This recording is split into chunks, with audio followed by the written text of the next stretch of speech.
早於2013年3月10日，2012榮耀盼望第161篇，又話牧師引述 Webbot 嘅作者 Cliff 喺2013年1月即時情報報告嘅發布。全球性海岸線事件發生前嘅先兆標記就係美國有人會提議同埋推動一場美國內戰。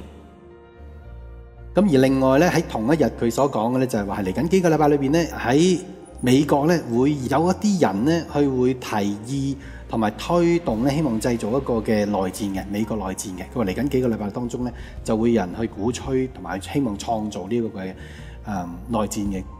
隨後喺2013年4月7日，2012榮耀盼望第165篇，日華牧師再引述2013年3月即時情報報告對全球性海岸線事件發生前嘅先兆標記所作嘅補充。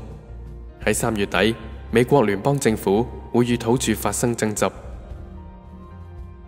咁跟住咧，佢就話喺3月尾嘅時候咧，美國嘅聯邦政府咧就會同咧一啲印第安人啊開始有啲嘅爭執。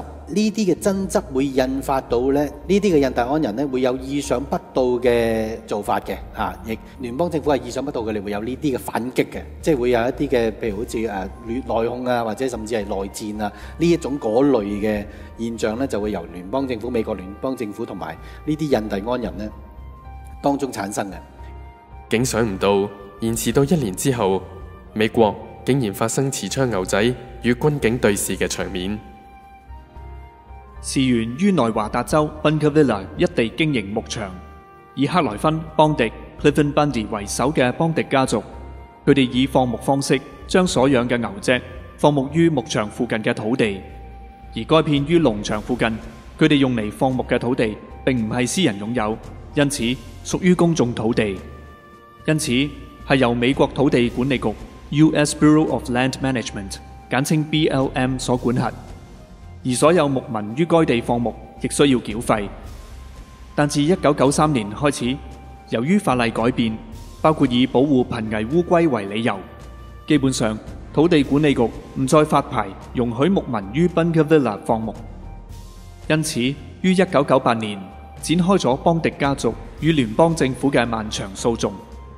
邦迪家族一方指控政府剝奪佢哋嘅放牧權，而土地管理局則指控邦迪家族非法闖入聯邦政府嘅土地，最終於2012年邦迪家族敗訴。到2014年4月，土地管理局開始行動，捉走邦迪家族放牧而闖入聯邦政府土地嘅牛隻。本來係一宗政府執行法律嘅案件，原先主流傳媒亦係站喺政府嘅一邊，但係卻爆出邦迪事件原來係利益集團導致官逼民反嘅故事。現任參議院多數派領袖 Harry Reid 為摩門教徒。Harry Reid 從政經驗豐富，1977年成為內華達州賭博委員會主席。而內華達州本身土地大多係沙漠，直至1931年後開放賭權，因此拉斯維加斯嘅賭博業同旅遊業成為內華達州嘅經濟命脈。而 Harry Reid 成為賭博委員會主席，有能力影響各間賭場，因此當中涉及龐大嘅金錢經濟利益。其後 Harry Reid 於1983至87年競選成為眾議員，1987年成為參議員至今，由2007年起成為參議院多數派領袖。佢係歷年嚟競選贏得最高職位嘅摩門教徒，亦可算係內華達州最有影響力嘅人之一。而佢嘅兒子 Rory Reid 則係一名律師，係內華達州最有名嘅律師行 Lionel Sawyer and Collins 嘅股東之一。其他股東仲包括於1996年去世，曾任內華達州州長嘅 Grant Sawyer， 以及曾任內華達州州長及參議員嘅 Richard Bryan。2012年8月，路透社揭發 Harry Reid、Rory Reid 及中國新奧集團嘅關係。新奧集團主席為黃玉鎖。根據福布斯富豪排行榜，黃玉鎖排第35位，身家達173.9億元人民幣。新奧集團主要從事能源服務，包括天然氣及太陽能。2011年 Harry Reid 曾到中國考察，之後新奧集團以 Lionel Sawyer and Collins 律師行為代表，準確投資5億美元。喺內華達州沙漠嘅南部興建一個面積為9000英畝，即3600公頃嘅大型太陽能基地，計劃為加利福尼亞州供應30%嘅電力。其後 Clark County 以450萬美元嘅價錢售出估價為3000多萬美元嘅公共土地，俾新奧集團於美國嘅子公司。巧合地 Rory Reid 曾係 Clark County 嘅委員會主席，因而美國土地管理局被指為 Harry Reid 用嚟強搶土地嘅工具。原因美國土地管理局有權以一啲理由去將公共土地納入歸管範圍。今次佢哋藉住法律所賦予嘅權力，將烏龜保護區嘅界線調整，將牧民趕走，而得返嚟嘅土地將會為佢哋嘅利益集團帶嚟豐厚嘅利潤。呢種官商勾結嘅情況，令一眾同情邦迪家族嘅人，包括附近牧場嘅牛仔、備有槍械嘅退伍軍人及冇武器嘅普通人，佢哋從四方八面走到內華達州作出支援，形成與警方對峙嘅局面。經過10幾日嘅對峙，於2014年4月12日，佢哋決定正面步向警方嘅防線。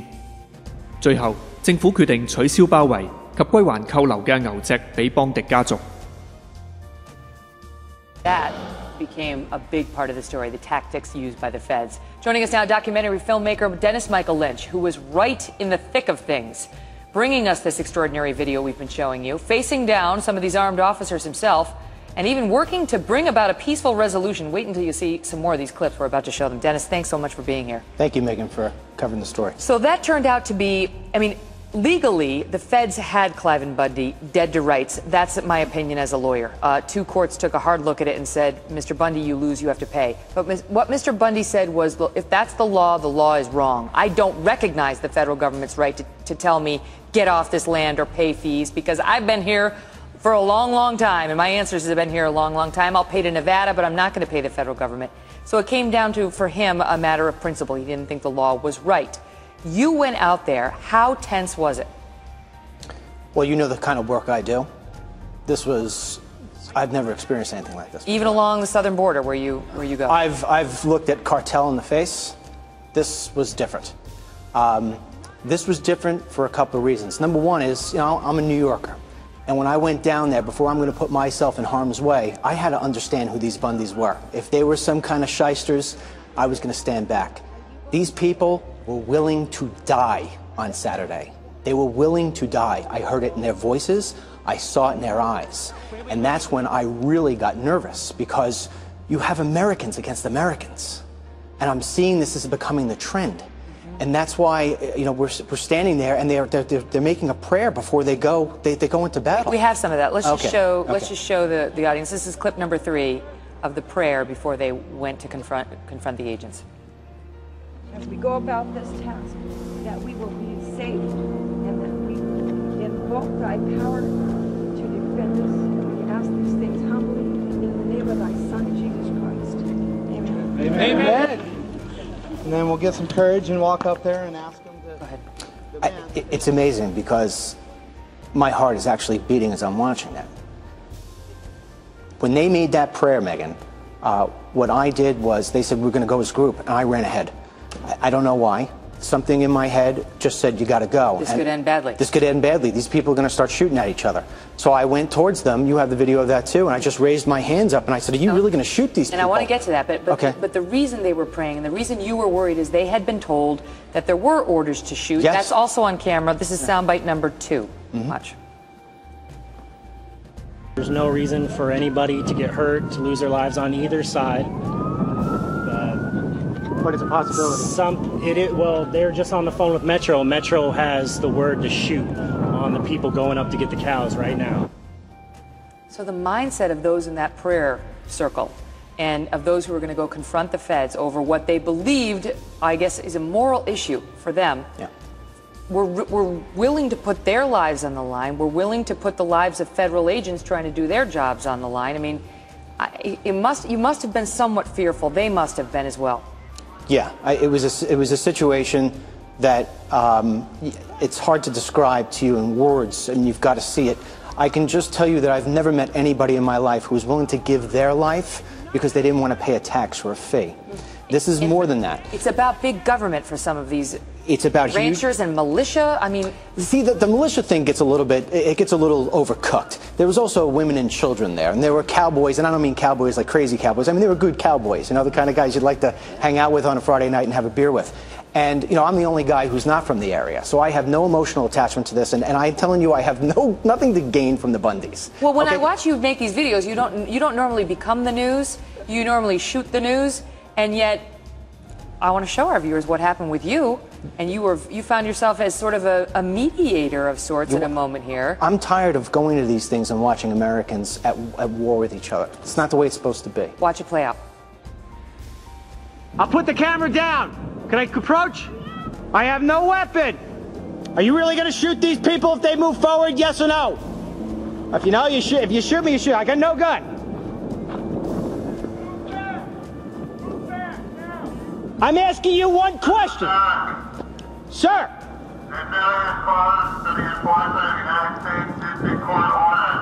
I do not have a weapon. I'm from New York. May I approach so this doesn't end in bloodshed? What is wrong with you? Come on.